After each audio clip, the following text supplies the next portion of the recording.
ଗଞ୍ଜାମ ଜିଲ୍ଲା ବ୍ରହ୍ମପୁର ସହର ଉପକଣ୍ଠ ହଳଦିଆ ପଦର ଓଭରବ୍ରିଜ୍ ଉପରେ ଭୟଙ୍କର ଦୁର୍ଘଟଣା ଘଟିଛି। ଏକ ଟ୍ରକ୍ ମାଡ଼ି ଯିବାରୁ 5 ଜଣ ବାଇକ୍ ଆରୋହୀ ଘଟଣାସ୍ଥଳରେ ପ୍ରାଣ ହରାଇଛନ୍ତି। ଟ୍ରକ୍ ଚାଳକ ଧରାପଡ଼ିଥିବା ବେଳେ ଦୁର୍ଘଟଣାର କାରଣ ଖୋଜା ଚାଲିଛି।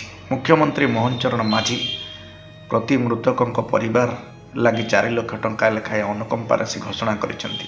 ସୂଚନା ଅନୁସାରେ ଗୋସାଣୀ ନୂଆଗାଁ ପଟୁ 16 ନମ୍ବର ଜାତୀୟ ରାଜପଥ ଆଡ଼କୁ ଯାଉଥିବା ଏକ ଟ୍ରକ୍ ହଠାତ୍ ବ୍ରିଜ୍ର ଡାହାଣ ପଟକୁ ମାଡ଼ି ଯାଇଥିଲା।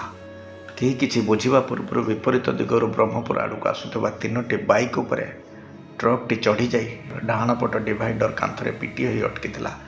ଦୁର୍ଘଟଣା ଏତେ ଭୟଙ୍କର ଥିଲା ଯେ ଟ୍ରକ୍ ଚକା ତଳେ ଜଣେ ଚାଳକ ବାଇକ୍ ସହ ଚାପି ହୋଇ ରହିଯାଇଥିଲେ। ସେହିପରି ଅନ୍ୟ 2ଟି ବାଇକ୍ରେ ଥିବା 4 ଜଣ ଚକା ତଳେ ଚାପି ହୋଇ ଖଣ୍ଡ ବିଖଣ୍ଡିତ ହୋଇ ପଡ଼ିଥିଲେ।